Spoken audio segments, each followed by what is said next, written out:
Hello everyone, कैसे हो आप लोग। तो आज हम लोग स्टार्ट करने वाले हैं सेमेस्टर 4 का सेकंड चैप्टर कंसाइनमेंट अकाउंट। ठीक है, इसके पहले हमने इंश्योरेंस क्लेम क्लासेस कर लिए हैं और अब हम लोग क्या स्टार्ट करने वाले कंसाइनमेंट। तो कंसाइनमेंट बहुत ही आसान चैप्टर है, बस इसमें बहुत सारे कंसेप्ट्स है।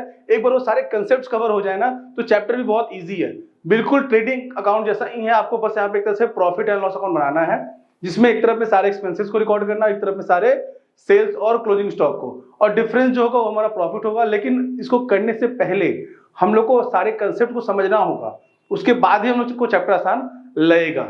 ठीक है ना, चलो स्टार्ट करते हैं हम लोग। तो सबसे पहले सारे कंसेप्ट को समझ लेते हैं कि कंसाइनमेंट होता क्या है। ठीक है, देखो कंसाइनमेंट में दो पार्टी होते हैं। कंसाइनमेंट में मेरे दो पार्टी होते हैं। पहला का नाम क्या होता है? कंसाइनर। कंसाइनर कौन होता है? हमारा ओनर होता है। ठीक है, और एक होता है कंसाइनी, एक होता है मेरा कंसाइनी। ठीक है, ये कौन होता है? एजेंट होता है। चलो आपके मन में आ रहा सर आप ये तो बता दे, दो पार्टी होते हैं, बड़ी दो पार्टी करते क्या है। तो देखो, जैसे मानो कि मेरे को, हम रहते कोलकाता में, मेरे को किसी और स्टेट में या किसी और जगह पे किसी और मार्केट में अपने गुड्स को सेल करना है। ठीक है ना, तो अगर हम किसी और जगह पे सेल करने जाएंगे तो मेरे को ब्रांच ओपन करना पड़ेगा, तो उसमें बहुत सारे एक्सपेंसेस आएंगे। तो हम क्या कर सकते हैं ना कि हम किसी दुकानदार से, किसी अपने रिलेटिव से या किसी अपने दोस्त से बात किए और जो वहां पे रहता हो, जैसे मानो कि मेरे को अगर पटना में सेल करना है तो पटना में किसी बंदे को मैंने सेट किया, उससे बात किया और उसको बोले कि आप मेरा प्रोडक्ट को भी सेल करो और बदले में मेरे से कमीशन लेना। ठीक है ना, जैसे मानो कि उसका ऑलरेडी एक दुकान है, ठीक है, हम उसको बोल रहे हैं कि आप अपने दुकान में मेरा भी स्टॉक रखो, मेरा भी गुड्स रखो, और जब वो बिक जाए तो मेरे को पैसे दे देना और बदले में मेरे से आप कमीशन ले लेना। इससे मेरे को फायदा क्या हुआ? मेरे को फायदा ये हो गया कि मेरे को अलग से ब्रांच ओपन करना नहीं पड़ा, मेरे को ज्यादा उसको मैनेज करने में ऑपरेटिंग खर्चा नहीं करना पड़ा, और उस एजेंट को क्या फायदा होगा कि उसको कहीं इन्वेस्टमेंट नहीं करना पड़ा और उसके गोडाउन में गुड्स भी आ गए और उसको सेल करके बदले में कमीशन भी मिल रहा है। ठीक है ना, तो कंसाइनर कौन हो गया? ओनर, जो गुड्स सेंड कर रहा है, हु सेंड द गुड्स, जो गुड्स को सेंड कर रहा है। ठीक है, कंसाइनी कौन हो गया? Agent, who receive the goods, जो उस गुड्स को रिसीव कर रहा है। ठीक है ना, अब एक और चीज देखो, जो कंसाइनर होता है वो गुड्स किसको सेंड करता है?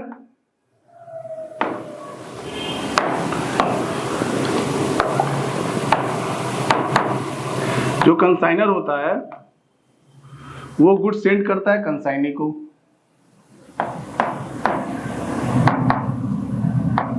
ठीक है, और कंसाइनी गुड्स किसको सेंड करता है? सेल करता है कस्टमर को।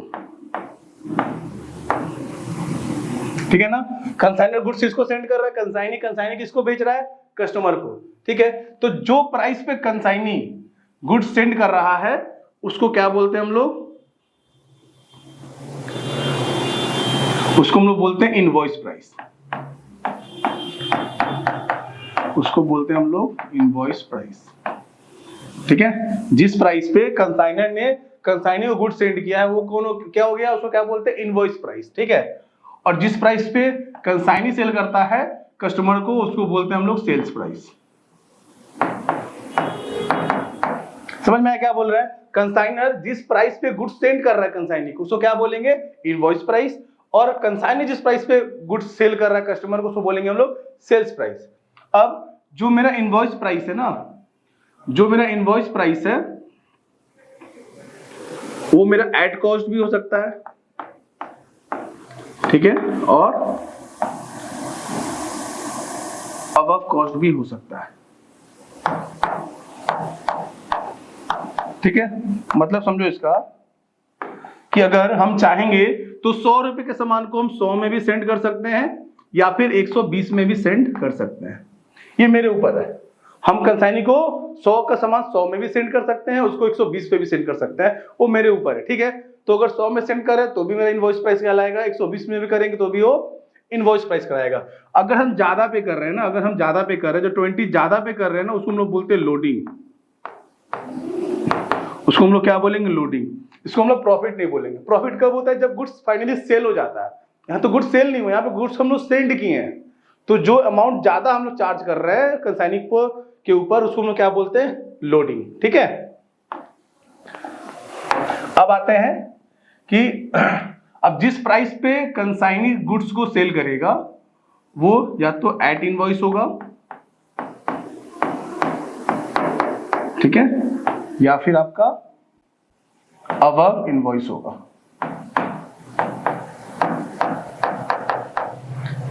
एट इनवॉइस कब होगा? जब हमने उसको अबव कॉस्ट में सेंड किया होगा। हम उसको इंस्ट्रक्शन देके रखे होंगे ना कि मैंने आपको 120 पे सेंड किया गुड्स, तो आप चाहो तो उसको 120 पे बेच सकते हो। लेकिन अगर हम उसको गुड्स कॉस्ट पे सेंड किए होंगे तो हम उसको कभी भी नहीं बोलेंगे कि आपको इनवॉइस में सेल करना है।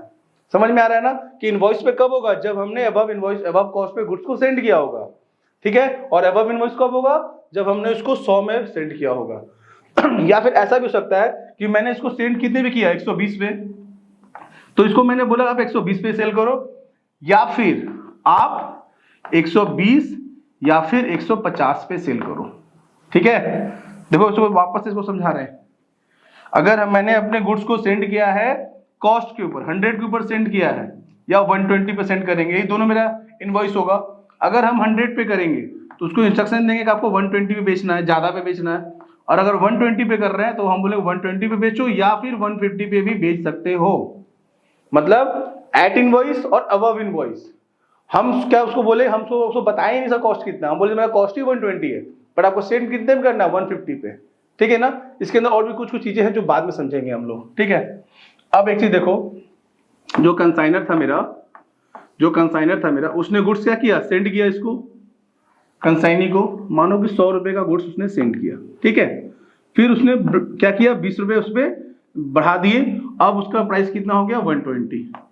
तो कंसाइनी को गुड्स कितने पे मिला? 120 पे रिसीव हुआ, ठीक है ना। 120 पे उसने रिसीव किया। तो जो 20 है वो क्या हो गया? लोडिंग हो गया, ठीक है। अब कंसाइनी ने इसमें से 60% गुड्स बेच दिया, इसमें से 60% गुड्स सेल कर दिया। तो 60% कितना हो गया? 72। तो मेरे इसके पास गुड्स कितना बच गया? 48, ठीक है ना। तो ये कंसाइनी के लिए क्लोजिंग स्टॉक है, बट ये मेरे लिए क्लोजिंग स्टॉक नहीं है, क्योंकि मेरे को इसमें पता है कि मैंने इसमें कुछ लोडिंग ऐड किया है, ठीक है ना। तो हम क्या करेंगे? इसमें से इसका लोडिंग हटा देंगे, ठीक है, लोडिंग हटाएंगे, ठीक है। और इसका कॉस्ट प्राइस कितना हो जाएगा? 40। ये 8 कैसे आ रहा है बता रहे हैं आपको। जैसे कि मैंने 20 रुपए प्रॉफिट ऐड किए थे 120 के ऊपर, मतलब जो गुड्स का प्राइस है क्या है? 120 पे सेंड किया, उस पे वो 20 रुपया प्रॉफिट है, मतलब 1/6 प्रॉफिट है। तो हम 48 का 1/6 निकाल दिए जो मेरा लोडिंग था, ठीक है। और 40 जो हो गया क्लोजिंग स्टॉक। और इसी 8 को हम लोग क्या बोलेंगे? Stock reserve. यही बहुत इंपॉर्टेंट कंसेप्ट है हमारे इस चैप्टर का, ठीक है। और आने वाले जो 3 चैप्टर हम कराने वाले हैं, हायर परचेज, ब्रांच, डिपार्टमेंट, उसमें ये चीज बहुत ही इंपॉर्टेंट रहने वाली है। इसको बहुत अच्छे से समझो। फिर से हम समझा रहे हैं। देखो 100 रुपए गुड्स को मैंने 20 रुपए ऐड करके 120 में सेंड किया, ठीक है। अब उसमें से इसने 60% गुड्स बेच दिया, 60% गुड्स और सोल्ड, ठीक है, बिक गया। अब कितना बचा गुड्स? क्लोजिंग स्टॉक कितना बचा? As per consignee closing stock as per consignee 48 है। बट एज पर कंसाइनर मेरे को पता है कि 48 जो गुड्स दिख रहा है ना, 48 का नहीं है, ये कितने का है? 40 का है। कैसे पता चला मेरे को? मैंने उसमें से लोडिंग हटा दिया। मैंने क्या बोला कि हर गुड्स का प्राइस में 1/6 जो है वो उसका लोडिंग है। तो मैंने 1/6 रुपए हटा दिए, तो क्लोजिंग स्टॉक कितना है? 40। तो जो 8 रुपए मैंने हटाए वो मेरा क्या है? Stock reserve. मतलब ओपनिंग स्टॉक या क्लोजिंग स्टॉक में जो लोडिंग है, जो लोडिंग छुपा हुआ है, उसी को हम लोग क्या बोलेंगे? Stock reserve. याद रहेगा? समझ, अच्छे समझो। क्लोजिंग या ओपनिंग स्टॉक में जो लोडिंग है उसी लोडिंग को हम लोग क्या बोलेंगे? स्टॉक रिजर्व, ठीक है। समझ में आ गया होगा आप लोग को। अब आगे बढ़ते हैं। अब हम समझते हैं यहाँ पे हम लोग कमीशन कितने टाइप के देते हैं, टाइप्स ऑफ कमीशन। क्योंकि एजेंट काम किस लिए करेगा? कमीशन के लिए ही करेगा ना। Types of commission. तो 3 टाइप के कमीशन यहाँ पे मिलते हैं। First, normal commission.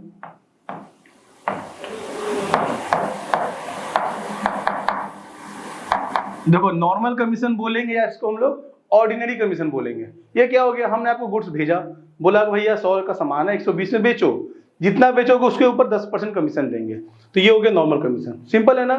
जो सेल्स के ऊपर जो नॉर्मल कमीशन मिल रहा है, हम आपको क्या बोले? 100 रुपए का सामान बेचे और बोले 120 में बेच दो, तो जितना बेचोगे उसके ऊपर आपको 10% कमीशन मिलेगा। तो ये क्या हो गया, नॉर्मल कमीशन। ठीक है, सेकंड कमीशन आता है over riding commission. Overriding commission, तो ओवर राइडिंग कमीशन क्या हुआ, देखो जैसे मैंने आपको 100 रुपए के सामान को बोला था 120 में बेचो, ठीक है, लेकिन मैंने आपको एक चीज और ऑफर बोला कि अगर इसको आपने 150 में बेचा तो जो एक्स्ट्रा 30 रुपीज आपने कमाया है ज्यादा, उसके ऊपर हम आपको 50% कमीशन दे देंगे। अच्छे समझो, मेरा कंसाइनी ज्यादा में क्यों सेल करेगा, जब उसको पता है कि सामान का दाम सेलिंग पे 120 है तो 120 में बेचेगा, वो ज्यादा में क्यों बेचेगा। बट अगर उसको हम ये ऑफर दे देंगे कि 120 से जितना ज्यादा में बेचोगे उसके ऊपर आपको हम और 50% का कमीशन देंगे, सिर्फ उस पर्टिकुलर 30 रुपीज के ऊपर। समझ में आ रहा है, 120 का था उसने 150 में सेल किया, तो 30 रुपए के ऊपर उसको क्या दे रहे हैं, अलग से 50%, मतलब जो दे रहे हैं कमीशन तो दे ही रहे हैं, नॉर्मल कमीशन तो हम दे ही रहे हैं, नॉर्मल के अलावा जो एक्स्ट्रा कमीशन दे रहे हैं, जो इनवॉइस के ऊपर वैल्यू पे उसने सेल कर रहा है, उसको हम लोग क्या बोलते हैं, ओवर राइडिंग कमीशन। याद रहेगा ना, 120 से जितना ज्यादा पे वो सेल करेगा, जैसे 30 रुपीज में सेल किया तो इस 30 पे हम उसको जो कमीशन दे रहे हैं उसी को हम बोलते हैं ओवर राइडिंग कमीशन। ठीक है ना। अब थर्ड पॉइंट आता है आपका डेल क्रेडिटर कमीशन। देखो डेल क्रेडिटर कमीशन क्या होता है, देखो अगर हम किसी और स्टेट में गुड्स भेज रहे हैं, तो चांसेस है कि वहां पे अगर मेरा कंसाइनी क्रेडिट में बेच रहा है गुड्स तो बैड डेट हो सकता है। अगर हमको अपना सेल बढ़ाना है, किसी बिजनेस को अपना सेल बढ़ाना है, उसको क्या करना होगा, उसको क्रेडिट सेल करना होगा, और क्रेडिट सेल करेंगे तो क्या होने का चांसेस है, बैड डेट होने का चांसेस है ना। तो हम कंसाइनी को बोलेंगे कि भैया तुम क्रेडिट सेल करो, लेकिन तुमको यह ध्यान रखना है कि मेरा नुकसान नहीं होना चाहिए। ठीक है, उसके लिए तुमको बदले में हम एक्स्ट्रा एक और कमीशन दे रहे हैं, डेल क्रेडिटर कमीशन। अगर हम कंसाइनी को डेल क्रेडिटर कमीशन दे रहे हैं तो अगर बैड डेट होता है तो कंसाइनी का लॉस होगा, मेरा लॉस नहीं होगा। फिर से समझिए इस बात को, जैसे मैं अपने कंसाइनी को मैंने गुड्स भेजा और उसको बोला कि आपको कैश और क्रेडिट दोनों सेल करना है, ठीक है, उसने क्रेडिट सेल किया और कुछ उसमें ऐसे लोग थे जिन्होंने पैसा नहीं दिया, तो बैड डेट हुआ, तो बैड डेट मेरा लॉस हो गया।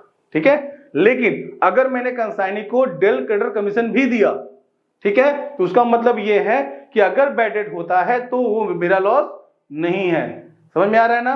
डेल क्रेडिटर कमीशन जब कंसाइनी को देते हैं तो बैड डेट कंसाइनी का लॉस होता है, कंसाइनर का नहीं होता है। हम उसको कमीशन इसीलिए दे रहे हैं कि वो लॉस मेरा को नहीं होना चाहिए। ठीक है ना, अगर बैड डेट हुआ तो आपका लॉस, नहीं हुआ तो आपको तो कमीशन हम दे ही रहे हैं। ठीक है ना, ये हो गया डेल क्रेडिटर कमीशन का मतलब। अब हम समझेंगे इस चैप्टर में टाइप्स ऑफ लॉस, कितने तरह के लॉस होते हैं। सबसे पहला नॉर्मल लॉस,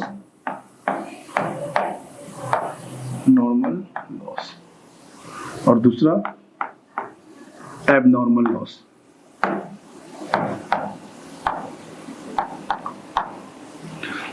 देखो नॉर्मल लॉस क्या होता है, कोई भी बिजनेस में जो प्रोडक्ट का नेचर होता है, जो नेचर के कारण जो लॉस होता है, उस लॉस को बोलते हैं नॉर्मल लॉस, जिसको हम लोग रोक नहीं सकते। हाँ, थोड़ा बहुत कंट्रोल कर सकते हैं बट उसको रोक नहीं सकते, वो होना ही है, वो नॉर्मल लॉस है। जैसे अगर मेरा बिजनेस ऑयल का है तो ऑयल में लीकेज होना ही है, थोड़ा बहुत ऑयल लीकेज होगा, थोड़ा बहुत ऑयल इवेपोरेट होगा, तो ये हो गया नॉर्मल। हमको पता है कि अगर हम 100 kg खरीदेंगे तो उसमें 1-8% तो लॉस होगा ही, वो मेरे को पहले से पता रहता है, उसी को बोलते हैं नॉर्मल लॉस।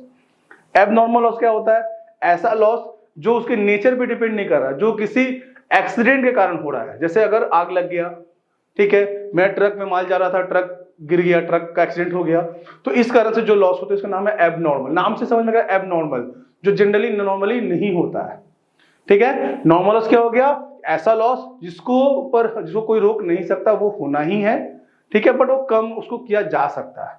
ठीक है, तो नॉर्मल लॉस का जो एक्सपेंस है हम कस्टमर पे चार्ज कर देते हैं।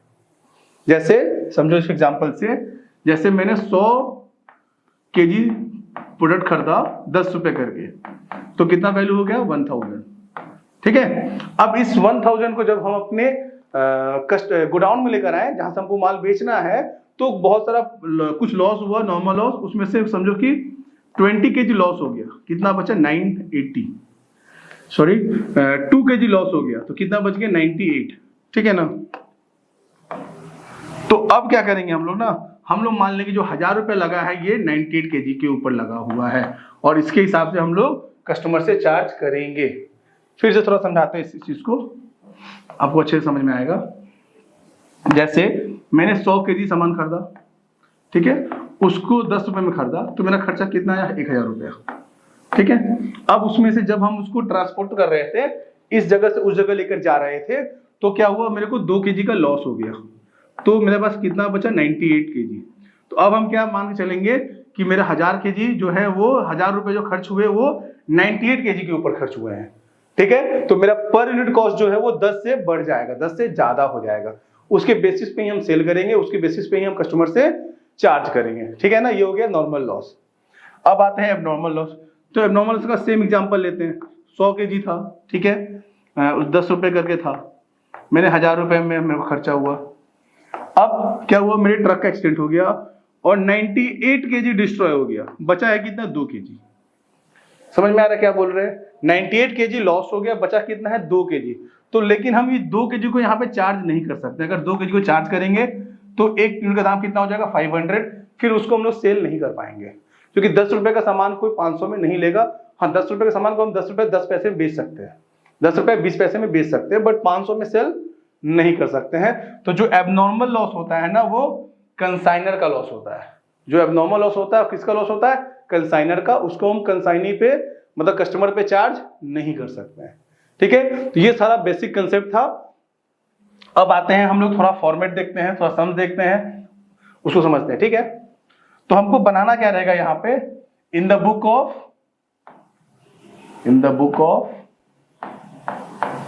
कंसाइनर,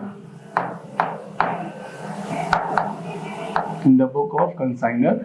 आज हम लेजर सीखेंगे, नेक्स्ट क्लास में हम लोग इसके जर्नल एंट्री को भी समझाएंगे आपको, ठीक है ना। आज हम लोग इसका सिर्फ लेजर सीखने वाले हैं। इसके बाद नेक्स्ट क्लास में जितने भी प्रोबेबल जर्नल एंट्रीज हैं in the book of consignor, in the book of consign, वो सारे को डिस्कस कर लेंगे हम लोग, ठीक है, जिससे इस चैप्टर में कोई भी जगह ना बचे जहां से नंबर कट सकता है हम लोग का, ठीक है। अब in the book of consignor क्या क्या होगा, चीज को देखो। पहले कहानी समझाते हैं, उसके बाद इसको समझाएंगे तो और अच्छे समझ में आएगा, ठीक है। जैसे कि मानो ये एक जगह है, कोलकाता में ये जगह है, यहां से हम गुड्स सेंड कर रहे हैं पटना, ठीक है ना, पटना सेंड कर रहे हैं। किससे सेंड कर रहे हैं, ट्रेन से। ये ट्रेन है मेरा, ट्रेन का ये है, यहाँ ड्राइवर है बैठा हुआ है, हाँ, ठीक है। ये ट्रेन है मेरा, हम ट्रेन से सामान भेज रहे हैं, ठीक है ना। हम कोलकाता से सामान पटना भेज रहे हैं वाया ट्रेन, ठीक है। अब उसमें मेरा सामान कितने का भेज रहे हैं, 1000 kg सामान भेज रहे हैं, 1000 kg भेज रहे हैं eight the rate 10 per unit, मतलब मेरा सामान का प्राइस कितना है 10,000, ठीक है। ट्रेन में जो भेजने का जो किराया आया, वो किराया मेरा आया 2000 रुपये, ठीक है। ट्रेन में भेजने का किराया कितना आया 2000 रुपये। तो जब कंसाइनी ने इसको यहाँ पे रिसीव किया, यहाँ पे कंसाइनर था ना, ठीक है, कंसाइनर ने गुड सेंड किया और यहाँ पे कंसाइनी जिसने रिसीव किया, ठीक है। तो कंसाइनी जब रिसीव किया यहाँ पे ट्रेन से सामान, तो क्या हुआ ना कि उसने भी कुछ खर्चे किए। कंसाइनर क्या कर रहा है, सामान उसने परचेज किया इतने में, और इतना उसने क्या पे किया, ट्रांसपोर्टेशन के लिए फ्रेट पे किया। ट्रेन वालों को हमने फ्रेट पे किया। फ्रेट कितना पे किया हमने, 2000 पे किया ना, फ्रेट हमने 2000 पे किया। तो हमारा टोटल खर्चा कितना हो गया 12000, ठीक है। कंसाइनी ने जब गुड्स रिसीव किया तो कंसाइनी ने भी अनलोडिंग चार्जेस पे किए, अनलोडिंग चार्जेस उसने पे किए, अनलोडिंग चार्जेस पे किए उसने टोटल 1000, ठीक है। फिर वो उसको ले गया तो उसको भी उसने भी कैरेज पे किया, मतलब गाड़ी से, जिस गाड़ी से सामान ले गया वो, उसका किराया लगा, उसका किराया 1000 रुपये लगा। फिर उसने जिस गोडाउन में सामान रखा उस गोडाउन का रेंट भी लगा 1000 रुपये, ठीक है। फिर उसने सेलिंग के लिए कुछ एडवर्टीजमेंट किया तो सेलिंग एक्सपेंस भी लग गया 500 रुपये, ठीक है, सेलिंग एक्सपेंस भी लग गया 500 रुपये। तो टोटल इसने खर्चे किए 3000, ठीक है ना। समझ में आया कहानी आप लोग को। कंसाइनी ने गुड्स 1000 kg भेजा ठीक है। एक का दाम कितना था 10 रुपया, तो 10,000 रुपया लगा। उसने किराया दिया ट्रेन का 2,000, 12,000 का सामान उसने सेंड किया, कंसाइनी ने रिसीव किया और कंसाइनी ने भी कुछ खर्चे किए, ठीक है। उसके बाद फिर क्या हुआ, कंसाइनी ने उस गुड्स को सेल किया। अब सेल कितना कर रहा है वो, कंसाइनी ने उसमें से 800 यूनिट सेल कर दिया eight the rate 15 per unit, 15 पर केजी, ठीक है।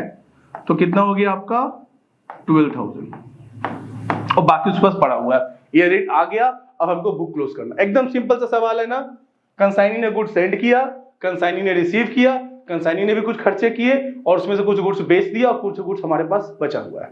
तो अब हमको क्या बोला गया है कि prepare consignment account in the book of consignor. तो हम लोग इसी सम्स को सॉल्व करने वाले हैं। देखो आसानी से, बहुत इजी सम्स है, इसको अच्छे से समझते हैं।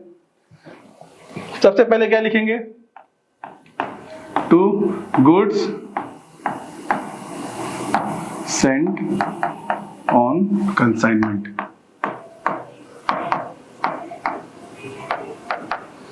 कितना का गुड सेंड किया हम लोग सेंड कर रहे हैं 1000 यूनिट इंटू 10, तो हो गया आपका 10,000, ठीक है ना। फिर जो खर्चे मैंने किए, मतलब जो खर्चे कंसाइनर ने किए in the book of consignor या कंसाइनमेंट अकाउंट ना, कंसाइनमेंट अकाउंट, ठीक है। दो अच्छे समझो, हमने गुड सेंड कितना किया 10,000 का, और जो खर्चा मैंने किया तो उसको हम लोग क्या लिखते हैं, टू बैंक, लिख देंगे फ्रेट 2000। क्यों लिखते हैं खुद समझो कि अगर मानो कि मैं अपने बुक में अपना नाम थोड़ी लिखूंगा, मैं अपने बुक में अकाउंट बना रहा हूं कि इस बिजनेस में लोग कितने का फायदा कितने का लॉस हुआ, तो जो खर्चे मैंने किए मैं क्या बोलूंगा, मैंने पैसे गए, पैसे खर्च हुए, तो हम वहां पे लिखेंगे टू बैंक, पैसा जा रहा है, ठीक है। लेकिन अगर कंसाइनी खर्च करेगा तो कंसाइनी का नाम लिखेंगे कि ये पैसे कितने खर्च किए, तो उसने कंसाइनी ने खर्च किए, ठीक है। फिर आएगा टू कंसाइनी, कंसाइनी ने क्या खर्च किए, तो भैया कंसाइनी ने अनलोडिंग चार्जेस पे किए,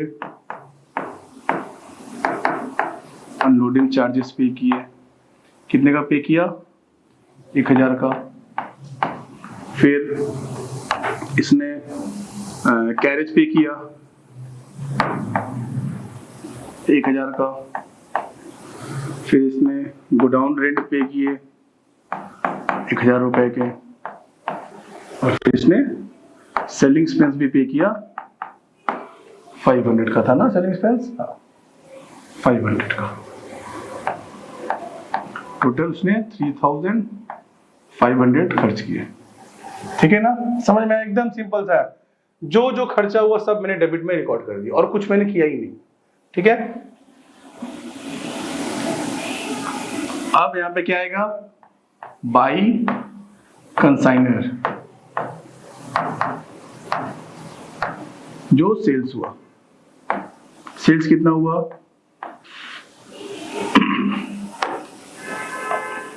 सेल्स हुआ है 800 यूनिट, 800 और कितने का 15 रुपीज करके, कितना हो गया 12,000, ठीक है। और उसके बाद क्या आएगा, closing stock by stock on consignment.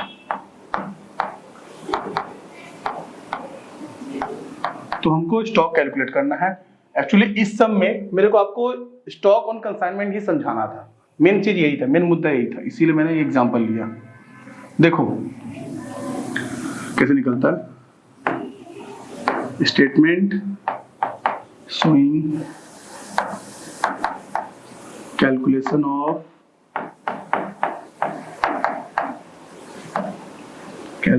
Of closing stock.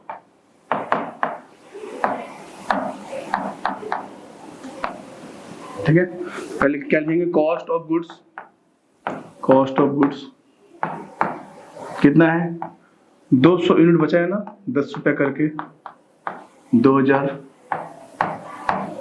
फिर ऐड होगा एक्सपेंसेस बाय कंसाइनर, कंसाइनर क्या इसने खर्चे किए, इसने 2000 रुपए खर्च किए, बट 2000 कितने गुड्स के लिए खर्च किए थे, 1000 गुड्स के लिए। उसमें से कितना गुड्स बच गया है, 200, तो हम उसी प्रोपोर्शन में उसका एक्सपेंस निकालेंगे। यहाँ पे क्या करते हैं, जो गुड्स बच गया उसका प्रोपोर्शनेट एक्सपेंस यहाँ पे लेकर आता है। समझ में आ रहा है? मैंने 2000 खर्च किए पर 2200 के लिए खर्च नहीं किए, 1000 गुड्स के लिए किए थे, तो उसमें से जितना गुड्स बच गया उसके प्रोपोर्शन में एक्सपेंस निकाल लेंगे। जैसे देखो 2000 खर्च किए थे 1000 गुड्स के लिए, उसमें से 200 गुड्स अभी भी मेरे पास बचा हुआ, उस पर कितने खर्च हुए वो निकाल लेंगे। तो कितना आ गया 400, यहाँ पे 400 ऐड हो जाएगा, ठीक है। फिर ऐड होगा expense bye consignee, expense paid by consignee,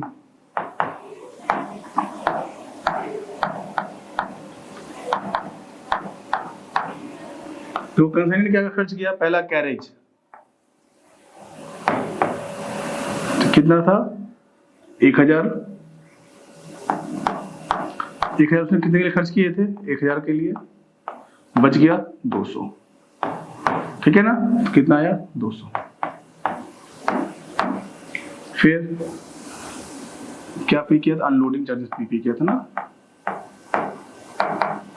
unloading charges, इससे ये भी 1000 ही था, बाई 1000 इंटू 200, तो ये भी कितना आ गया 200, तो ये भी टोटल कितना हो गया देखो तो 2000, 4 4 8 2800। अब बच्चों के दिमाग में चीज आ रहा होगा कि सर आपने कंसाइनी के सिर्फ 2 खर्चे लिए, कैरेज और अनलोडिंग, बट कंसाइनी ने तो 4 तरह के खर्चे किए थे, ये 4 खर्चे किए थे, बाकी दोनों को आपने क्यों नहीं लिया, ऐसा भेदभाव क्यों? तो समझो ये जो 2 खर्चे हैं ना, इनको हमको नहीं लेना, क्यों नहीं लेना उसको समझो अच्छे से। कंसाइनी का वो खर्चा जो गुड्स को सेलेबल बनाने में लग रहा है, कंसाइनी का वो खर्चा जो गुड्स को सेलेबल बनाने में लग रहा है, सिर्फ वही लेना है, और वो खर्चा जो जिससे गुड्स का क्वालिटी इंप्रूव नहीं हो रहा है और उसको सेलेबल बनाने में कोई हेल्प नहीं हो रहा है, उसको हम लोग इंक्लूड नहीं करेंगे, ठीक है। वो खर्चा जो नॉन रिकरिंग है, नॉन रिकरिंग क्या हो गया, अनलोडिंग और कैरेज। देखो गुड्स मेरे गोडाउन में आ गया ना, एक ही बार लाना होगा, भाड़ा भी एक ही बार देना होगा, ये क्या होगा नॉन रिकरिंग एक्सपेंस। तो हमको कंसाइनी के नॉन रिकरिंग एक्सपेंसेस को लेना है, बट वो एक्सपेंस जो रिकरिंग है, जैसे गोडाउन रेंट, मेरा वो गुड्स अगर इस महीना भी नहीं बिका ना, फिर भी मेरे को गोडाउन रेंट देना है, अगले महीने का फिर भी गोडाउन रेंट देना है। सेलिंग एक्सपेंस, एडवर्टाइजमेंट हमको हर महीने करना ही है, चाहे वो गुड्स बिके या ना बिके, तो ये से दोनों एक्सपेंस क्या हो गया रिकरिंग। तो रिकरिंग एक्सपेंसेस को हमको रिकॉर्ड नहीं करना है, सिर्फ नॉन रिकरिंग एक्सपेंसेस को ही रिकॉर्ड करना है। कंसाइनर के सारे एक्सपेंस को रिकॉर्ड करना है और कंसाइनी के सिर्फ नॉन रिकरिंग एक्सपेंसेस को ही रिकॉर्ड करना है। उसका बेस्ट एग्जांपल आता है अनलोडिंग चार्जेस और कैरेज, और भी कुछ कुछ चीजें देती हैं, बट यही 2 एक्सपेंसेस ऐसा है जिसको हमको रिकॉर्ड करना है जब हम लोग क्लोजिंग स्टॉक कैलकुलेट करेंगे तब। समझ में आया क्या बोल रहा है? कंसाइनी ने 4 तरह के खर्चे किए थे, कंसाइनर ने सिर्फ एक किया था फ्रेट, तो कंसाइनर का सारा खर्चा आता है, ठीक है। बट जब हम लोग क्लोजिंग स्टॉक निकालेंगे कंसाइनी का, तो उसमें ध्यान रखना है कि वो खर्चा जो रिकरिंग है, बार बार होने वाला है, उसको हमको नहीं लेना है, कंसीडर नहीं करना है क्लोजिंग स्टॉक कैलकुलेट करते वक्त। और वो खर्चा जो नॉन रिकरिंग है, जो एक ही बार लगना है, उस खर्चे को हमको रिकॉर्ड करना है, कंसीडर करना है क्लोजिंग स्टॉक का वैल्यू कैलकुलेट करते वक्त, ठीक है। तो हमारा क्लोजिंग स्टॉक कितना है 2800, यहाँ पे हम लिख देंगे 2800 क्लोजिंग स्टॉक, ठीक है। अब क्या करेंगे, हम लोग बुक क्लोज करेंगे, देखते हैं कि प्रॉफिट हुआ या लॉस हुआ।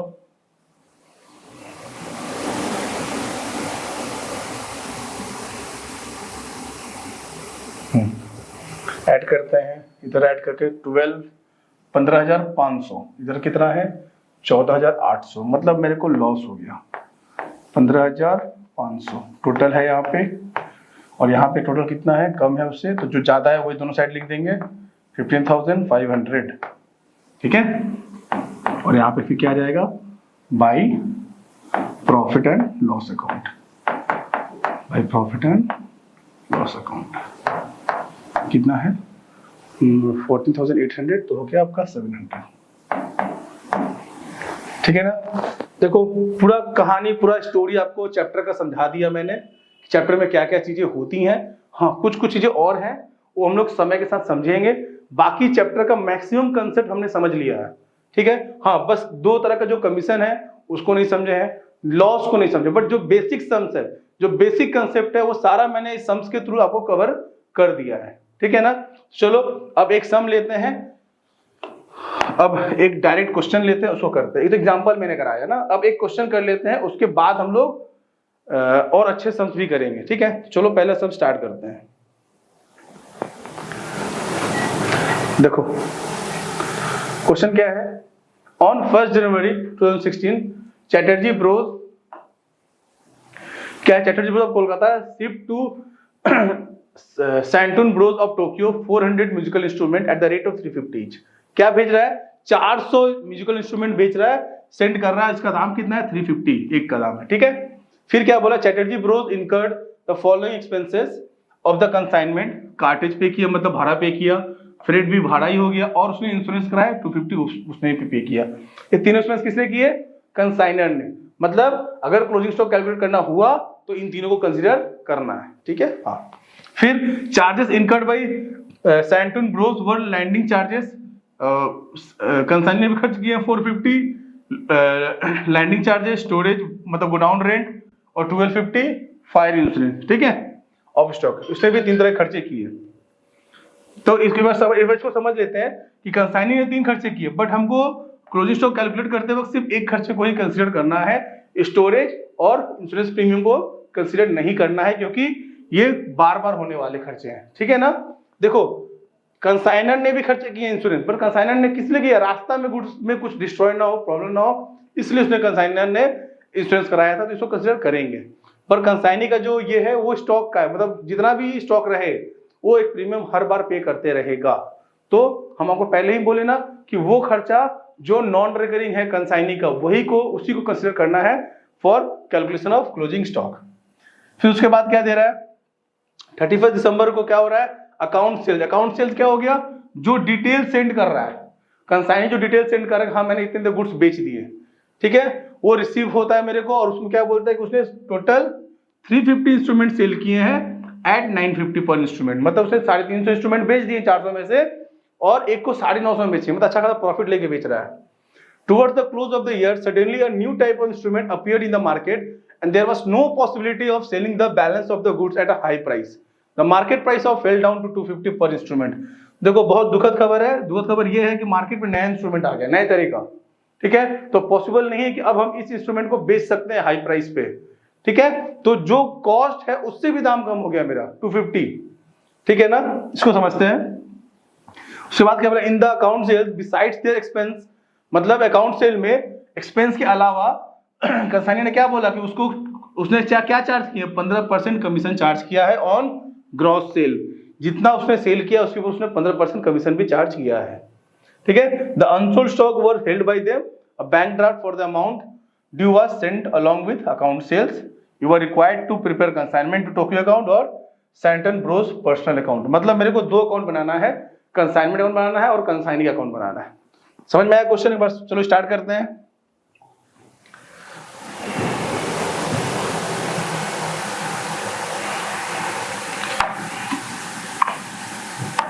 क्वेश्चन नंबर 1,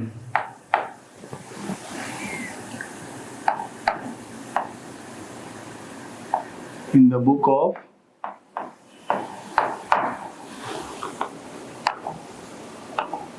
ऑफ क्या नाम था कंसाइनर का, चैटर्जी ब्रोस ऑफ कोलकाता, हम सीबी ऑफ कोलकाता लिख देते हैं, ठीक है। इन the book of Chatterjee bros of Calcutta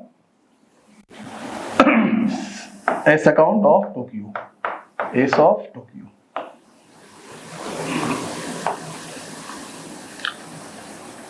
पहले उसने क्या सेंड किया था, गुड्स सेंड किया था, 2 गुड्स सेंड ऑन कंसाइनमेंट। कितने गुड्स सेंड किए थे, 400 इंस्ट्रूमेंट किए थे, जिसमें एक का दाम कितना था 350, तो वैल्यू कितना हो गया 1,40,000, ठीक है। फिर 2, उसके बाद फिर क्या था, कंसाइनर ने बहुत सारे खर्चे भी किए, उसको भी नाम लिखेंगे। तो हम लोग क्या सीखे थे, जब कंसाइनर खर्चा करता है उसको क्या लिखते हैं, टू बैंक और कैश। यहाँ पे बैंक बोला नहीं तो हम लोग कैश ही लिखेंगे, टू कैश, ठीक है ना। क्या खर्चे थे एक बार देख लेते हैं। खर्चे हैं हमारे कार्टेज, फ्रेट और इंश्योरेंस। कार्टेज 150, फ्रेट 1950 और इंश्योरेंस, कार्टेज, फ्रेट और इंश्योरेंस। 150, फ्रेट 1950 था, फ्रेट 1950 और 2500।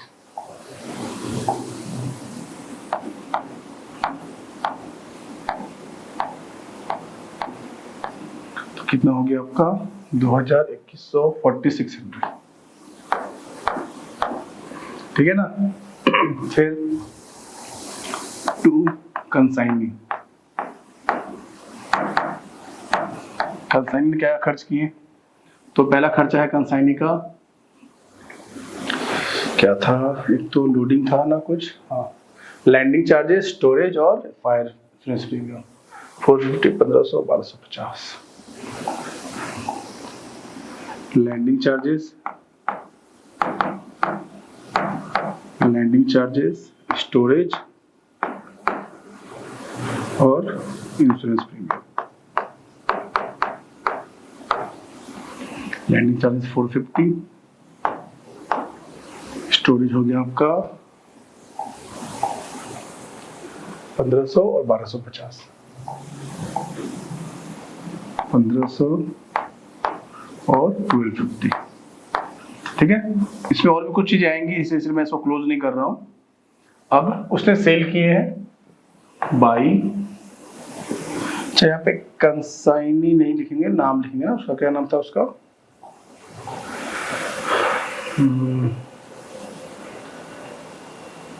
सेंट्रल ब्रोज,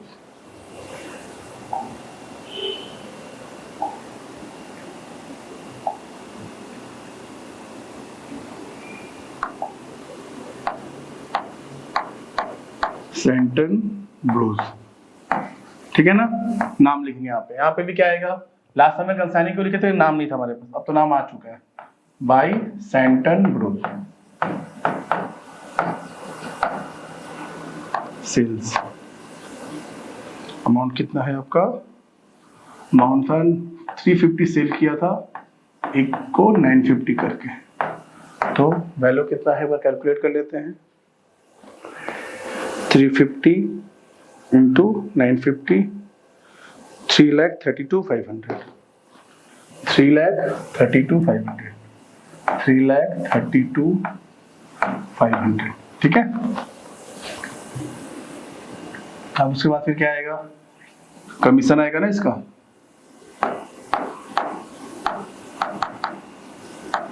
कमीशन कितना बोला था कि जो उसने सेल किया है ना, जो ग्रॉस सेल है, ग्रॉस सेल्स के ऊपर 15%, एकदम सिंपल सा है, बस कैलकुलेट करना है। 3,32,500 के ऊपर से 3,32,500 के ऊपर 3,32,500 के ऊपर 15% आएगा 4,9,875, 4,9,875, 4,9,875, इन सबको ऐड कर लेते हैं, प्लस 1,250 प्लस 1,500 प्लस 450, 5,3075, 5,3075, ठीक है। देखो मैंने सम लगभग मैंने कंप्लीट कर लिया, सभी चीजें मैंने डाल दी, बस एक ही चीज निकालना है, क्लोजिंग स्टॉक। उसमें थोड़ा सा तो प्रॉब्लम होने वाला है, तो उसको अच्छे से समझते हैं। Closing stock on consignment,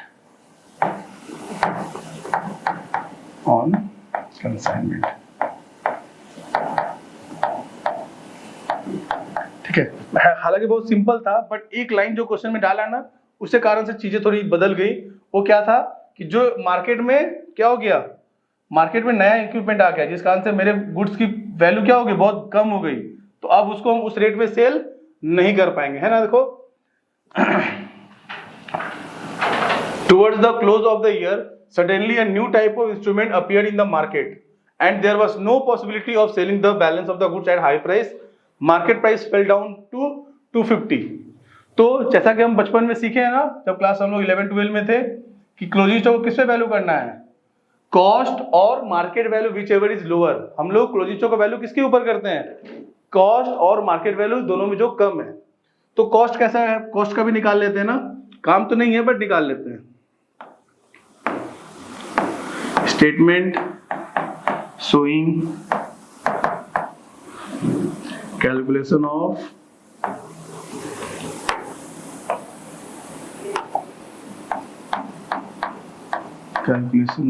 unsold stock.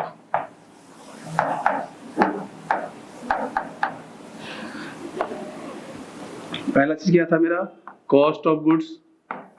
Cost of goods कितना है 50 इंटू 350, ठीक है। फिर एक्सपेंसेस बाय कंसाइनर,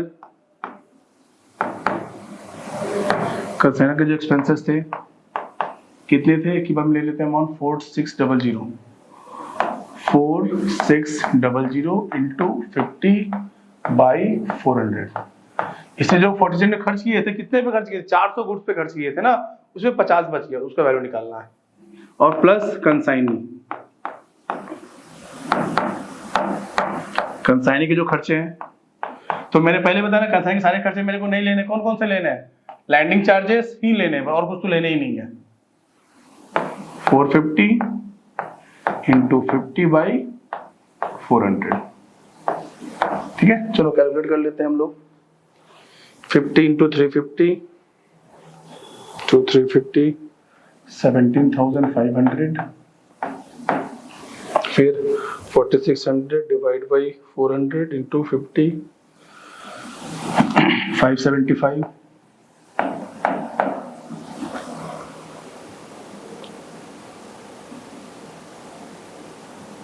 टू 50, हाँ, और फिर 450 इंटू 50 डिवाइड बाई 400 56.25।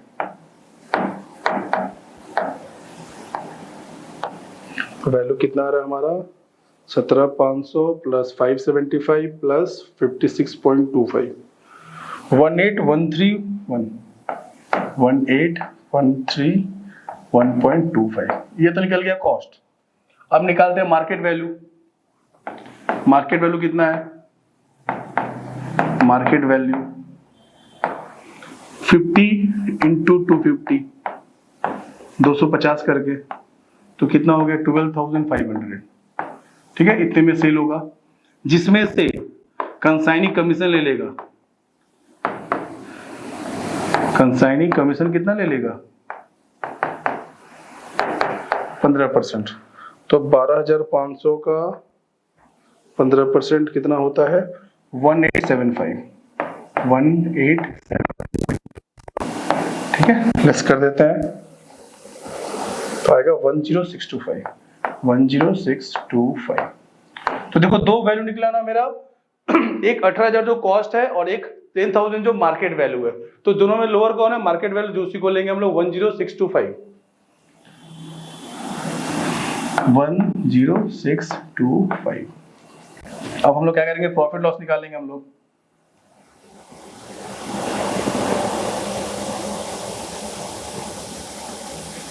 ऐड करते हैं 33,500 प्लस 10625 माइनस 1,40,000 माइनस 4,600 माइनस 53075।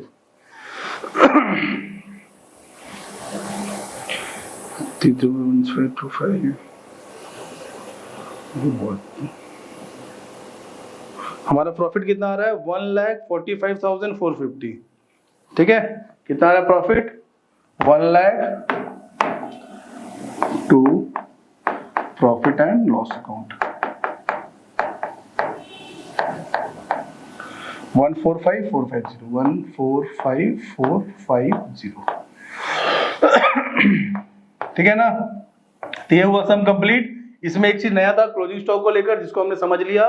क्या समझे हैं कि अगर मार्केट वैल्यू घट जाएगा तो कॉस्ट और मार्केट वैल्यू दोनों में जो कम होगा वही वैल्यू को मेरे को लेना है, ठीक है। अगर मन में कंफ्यूजन आप लोग को हो रहा होगा कि सर आपने कमीशन क्यों लेस किया है, तो देखो गुड्स किसके पास है, कंसाइनी के पास। कंसाइनी वहीं पे गुड्स को सेल करेगा, अगर सेल करेगा तो उसमें वो क्या लेगा, कमीशन तो लेगा ही। तो मेरे लिए मार्केट वैल्यू कितना है, मेरे लिए मार्केट वैल्यू है 10,625, इसीलिए मैंने उसी वैल्यू को लिया हुआ है। ठीक है, अब हमको क्या निकालना है, कंसाइनी अकाउंट। ठीक है, उसको भी बना लेते हैं हम लोग।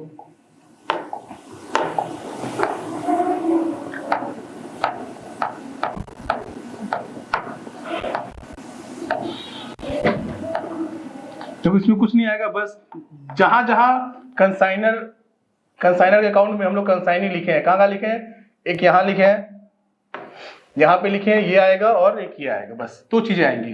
तो ये इधर में आ जाएगा और ये इस साइड में आ जाएगा। टू कंसाइनमेंट बोल के आएगा, फिर कंसाइनमेंट अकाउंट में ये चीजें थी ना, कंसाइनमेंट 332500 और यहाँ पे आ जाएगा बाई कंसाइनमेंट। ठीक है, अमाउंट कितना हमारा 53075 53075। ठीक है ना, दो चीजें थी, मैंने रिकॉर्ड कर ली और कुछ है नहीं रिकॉर्ड करने के लिए। यहाँ पे क्या बोला था आपको कि जो भी ड्यू है उसके लिए हम क्या कर रहे हैं, बैंक ड्राफ्ट से सारे अमाउंट को हम भेज दे रहे हैं। तो मतलब जो बैलेंस होगा वो पैसे कंसाइनी सेंड कर देगा। कितना है वैल्यू, 332500 माइनस 53075। तो आपका बाई बैंक 279425 बस। ठीक है, तो आज की क्लास में इतना ही। बहुत ही इजी चैप्टर है कंसाइनमेंट, बस आपको कुछ बातों का ध्यान रखना है। तो पहला क्लास है, थोड़ा सा अजीब लग सकता है, लेकिन जैसे जैसे हम और क्लासेस करेंगे चैप्टर और इजी होते चला जाएगा। ठीक है ना, तो आज के क्लास में हमने सिर्फ बेसिक चीजों को डिस्कस किया है, कुछ भी एडवांस चीजों को डिस्कस नहीं किया है। हाँ, बस क्लोजिंग स्टॉक वाला जो चीज था वो थोड़ा सा अच्छा चीज आ गया था पहले सब में ही, तो आपको वो थोड़ा डिफिकल्ट लगा होगा, लेकिन बिल्कुल मानिए कि चैप्टर बहुत ही आसान है, बस आपको कंसेप्ट को कवर करना होगा। नेक्स्ट क्लास में हम लोग इसके सारे जनरल एंट्रीज कर लेंगे कि अगर क्वेश्चन में हमसे जनरल एंट्री पूछे तो हम आंसर कर पाए। ठीक है ना, तो नेक्स्ट क्लास में जनरल एंट्री करने वाले हैं, प्लस हम लोग जो कमीशन डिस्कस किया था, del credere commission, overriding commission, तो इस कमीशन से रिलेटेड चीजों को भी डिस्कस करेंगे और एबनॉर्मल लॉस को भी डिस्कस करेंगे। तो और दो क्लास, एक क्लास हो गया और 2 से मैक्स टू मैक्स 3 क्लास में इस चैप्टर खत्म हो जाएगा। तो चलिए मिलते हैं।